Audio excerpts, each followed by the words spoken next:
Every once in a while on the channel, in relation to something else, I'll mention having a preference for systems that do not include classes and levels. And usually when that comes out, there is a series of questions from people saying, well, why not? And sometimes, here and there in other videos, I've explained why not, but there's no specific video on that topic. Well, this will be that video about classes and levels. Now, before I get into it, I will once again make clear that this is a preference, and so means nothing outside of a relationship with me.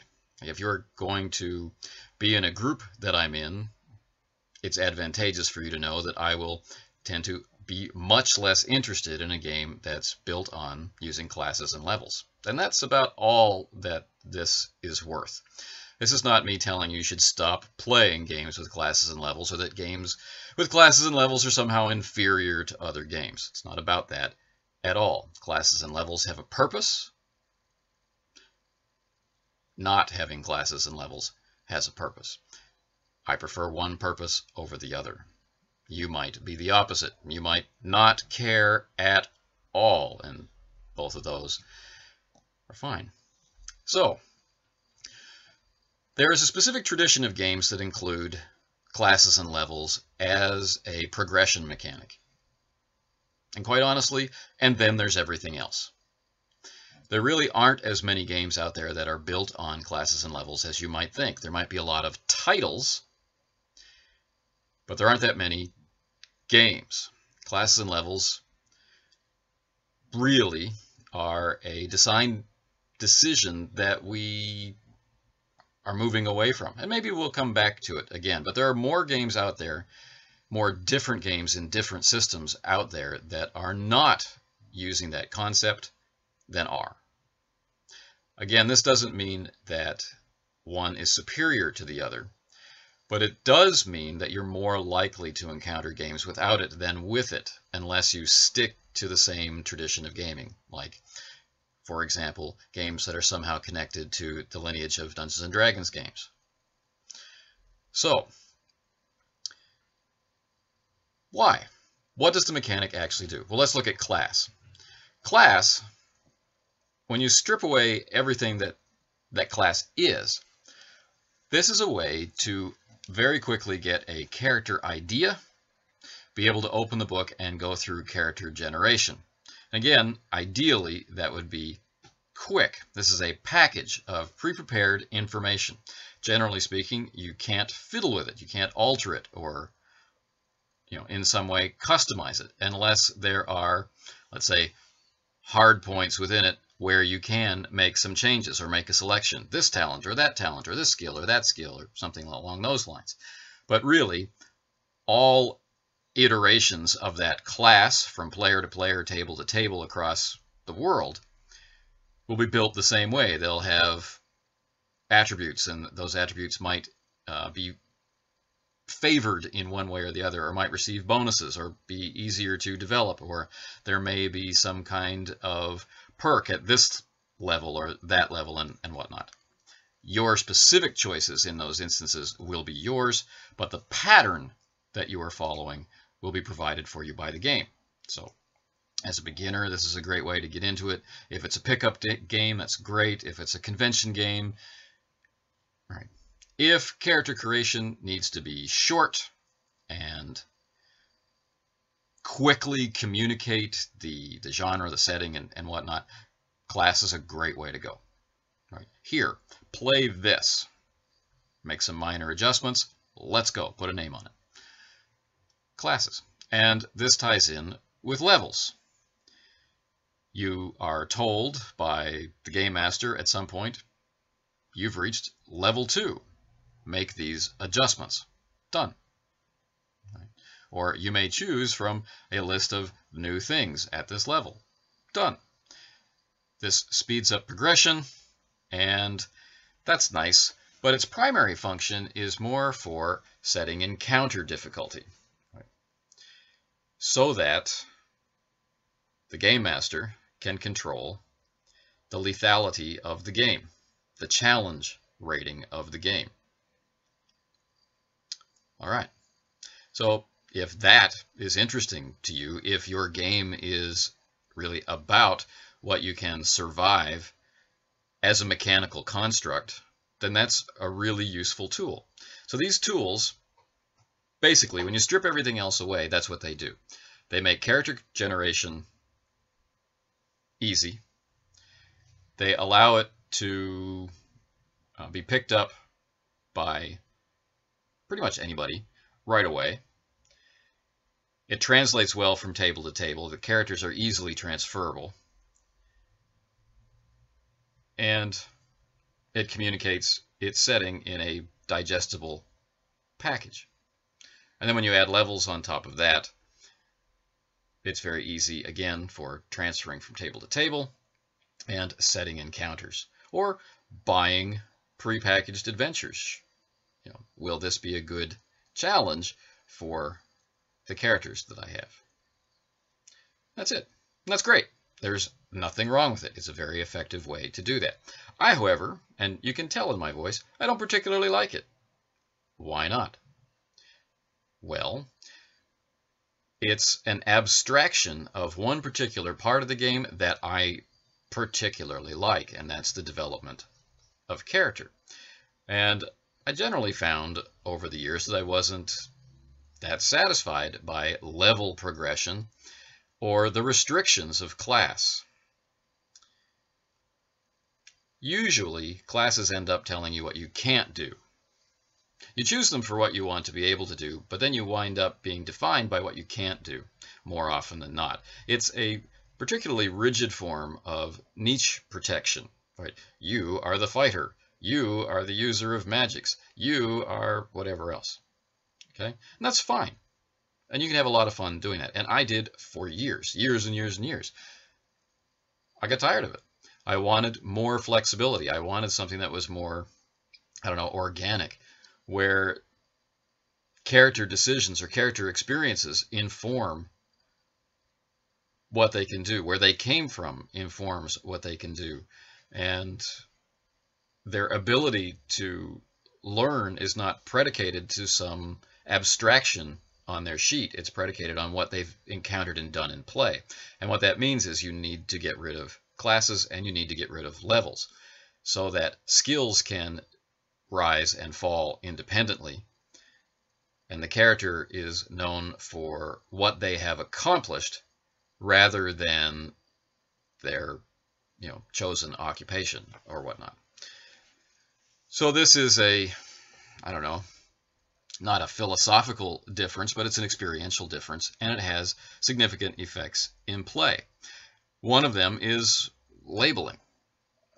If you are playing a character of a class and of a level, there's a high percentage chance that in discussions you're going to be referred to as a level X character class, like a level 7 fighter. Right? Let the fighter do it. He's level 7.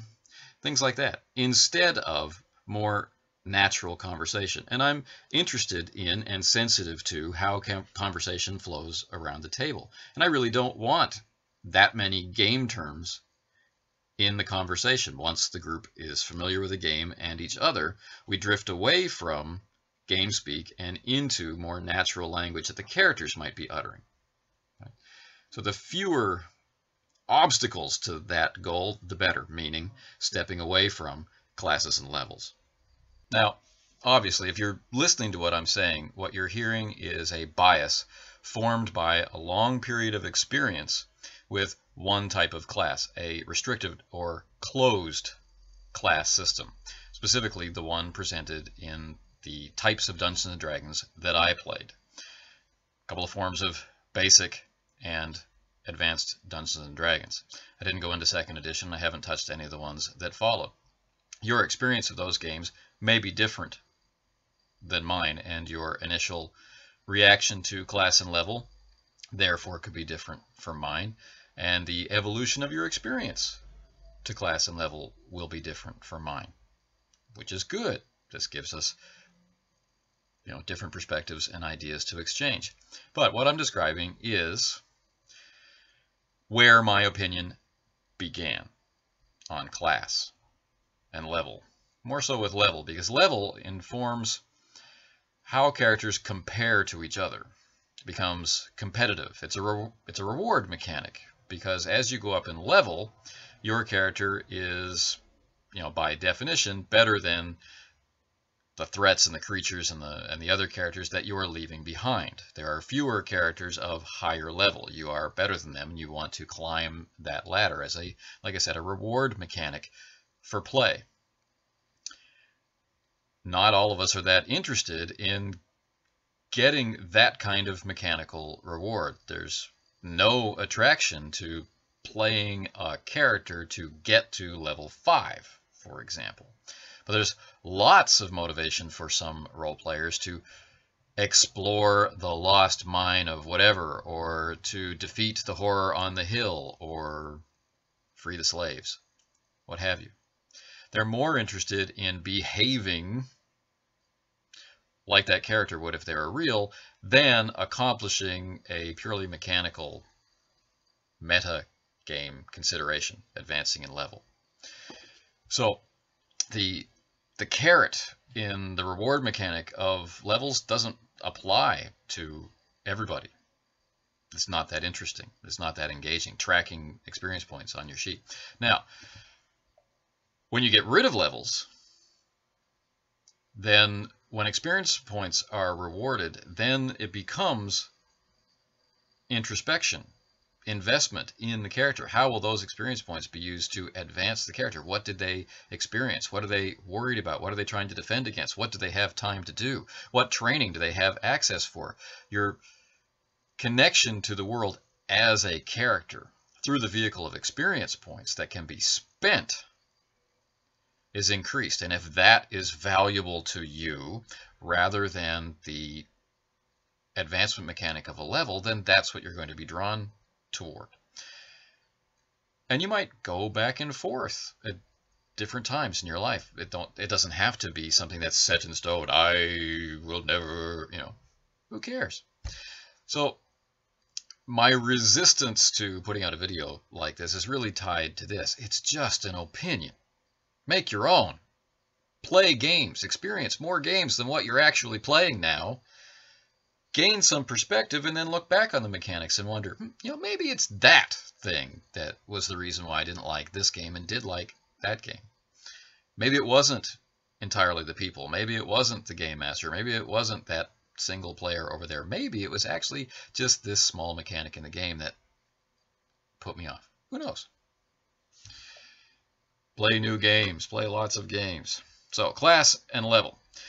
What's level for other than a reward mechanic? It's there as a scenario design mechanic, and here's where I also butt up against it, and why I also find that I prefer not to use it, because I don't want the encounters to be designed based on what level my character is. I want the world to be designed like it's a real world, and things that are in a place will be in a place, and if I choose to go there and get eaten or fall through a hole and die or whatever, that's my fault. That's the risk that I took when my character went there. That's what I'm playing for, is to experience the possibility for making decisions in a context that I don't normally get to make. So, levels have a function. They have a function that I don't use. Classes have a function. Classes I get a little bit more use of, especially these days because I'm still running the Fantasy Flight Games Star Wars game, and although they're called careers, ostensibly they're classes, but what they are is open classes. Right? They provide you with a starting point. They put the skill system in context so you can get going pretty quickly. They do what a class is supposed to do, but they don't restrict or tie you to anything. There's no, you can't do this, you can't carry this, you can't use this stuff. They're saying, this is what you're going to learn if you have this occupation. Let's say you're a diplomat. These are the things it's going to be easier for you to learn because you have more exposure to them in your daily and occupational life. Go out into the big galaxy and see what kind of diplomat you become or how you change. There isn't a multi-classing restriction or system or question even. When you started play, this is what you were. Maybe you focused entirely on that thing. Maybe you learned a whole bunch of things. It's totally open and up to you. So, classes, like I say, I get a little bit more use of as a way to kickstart quick play. But I'm not always interested in that. In fact, I'm more often interested in using character creation to understand the system.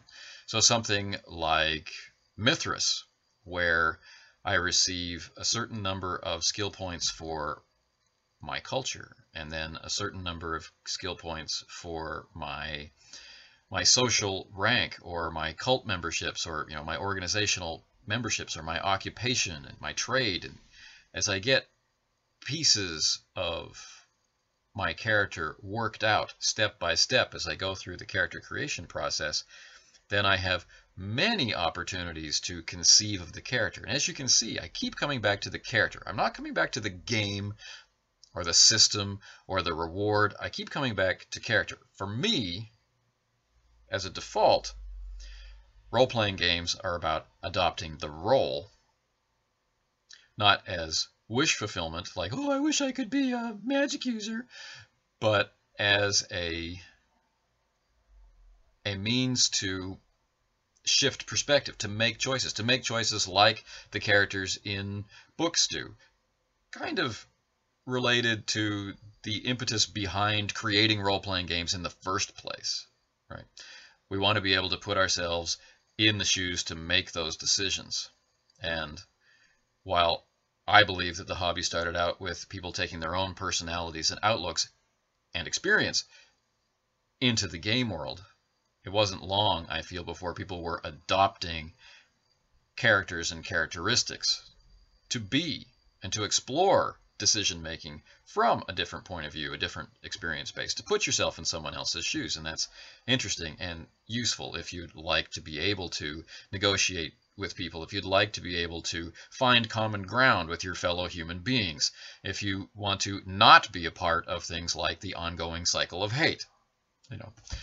Role-playing games have a great benefit there, which can be obscured by things like restrictive or closed classes and the quest for another level rather than the quest for development of character.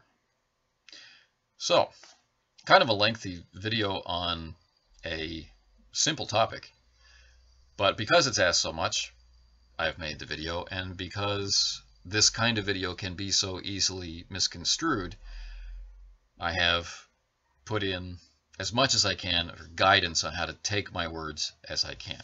And if you were just listening to the clip instead of watching the clip, understandably, please know that there were annotations salted in which further explain and define my points. If you've reached this point of the video, listening only, and are still, in the dark about what my opinion is, maybe going back and checking those annotations will provide the insight that makes things make sense. But more important than that is establishing your own point of view, establishing evidence to support that point of view, and being willing to share it logically and reasonably so that there can be discovery. It doesn't have to be about classes and levels. It could be about anything. But an opinion, without experience to back it up, without evidence to back it up, has no value. Less value than this opinion, because this opinion was just about preference.